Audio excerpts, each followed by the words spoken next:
Hello everyone, रुकिए।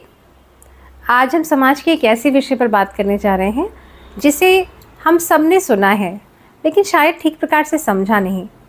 ब्राह्मण, क्षत्रिय, वैश्य और शूद्र ये कौन थे, इनकी उत्पत्ति कैसे हुई, इसी को समझने का प्रयास करते हैं। सबसे पहले कुछ भी कहने से पहले मैं ये कहना चाहती हूँ कि हमारा वैदिक सनातन धर्म यूनिटी की बात करता है, डिवीज़न की नहीं। प्राचीन ऋग्वैदिक ग्रंथ में हमें 90 मंडल के 90वें सूक्त में एक विराट पुरुष की कल्पना मिलती है, जिसके मुख से ब्राह्मण, जिसके बाहु से क्षत्रिय, जिसके उरु से वैश्य और पैरों से शूद्र की उत्पत्ति बतलाई गई है। यह एक सिंबॉलिक कॉन्सेप्ट था जिसे शायद हमने समझने में कुछ भूल कर दी और कुछ लोगों ने इसे समझ भी लिया, लेकिन इसी पर सरल भाषा में अपनी जनजी को समझाने के लिए मैं यहाँ पर प्रस्तुत हूँ। सबसे पहली बात यह है कि हमारे शरीर में यदि कहीं पर एक छोटी सी चोट लग जाए तभी हमें उस अंग के महत्वपूर्ण होने का पता चलता है। आपकी छोटी सी उंगली में चोट लग जाए तब आपको पता चलेगा कि इस उंगली का कितना महत्व है।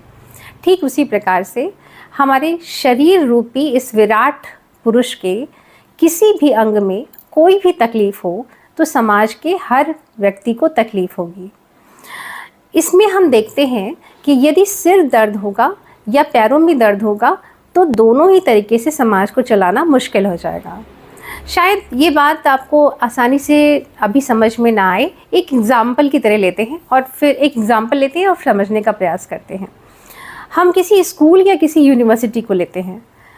किसी यूनिवर्सिटी में हम देखेंगे कि ज्ञान देने का कार्य कौन करता है, जिसे यहाँ पर ब्राह्मण कहा जा रहा है। वो कौन है? टीचर्स हैं, प्रोफेसर्स हैं, रिसर्चर्स हैं। ये क्या कर रहे हैं? ज्ञान देने का कार्य कर रहे हैं। पहला महत्वपूर्ण कार्य।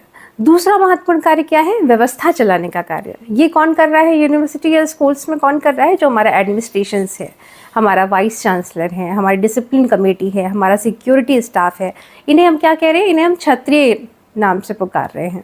हमारा जो तीसरा महत्वपूर्ण कार्य है वो क्या है? धन अर्जन करने का, उपार्जन करने का, धन का सदुपयोग करने का, उन्हें विभिन्न जगहों पर लगाने का, जिससे हमारी व्यवस्था चलती रहे। ये कार्य कौन कर रहा है? हमारा अकाउंट डिपार्टमेंट कर रहा है, हमारे फाइनेंस डिपार्टमेंट्स कर रहे हैं, हमारे वेंडर्स कर रहे हैं। ठीक है। और हमारा चौथा सबसे महत्वपूर्ण अंग कौन सा है, जिसे हमने शूद्र की संज्ञा दी? ये क्या कार्य कर रहे हैं?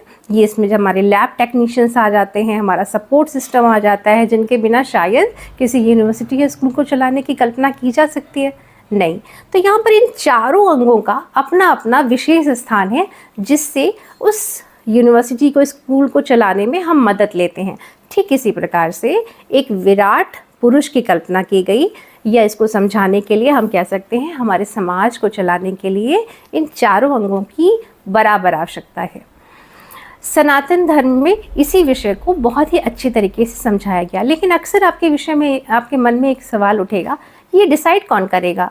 कैसे होगा कि ये कौन ब्राह्मण होगा, कौन क्षत्रिय होगा, कौन वैश्य होगा और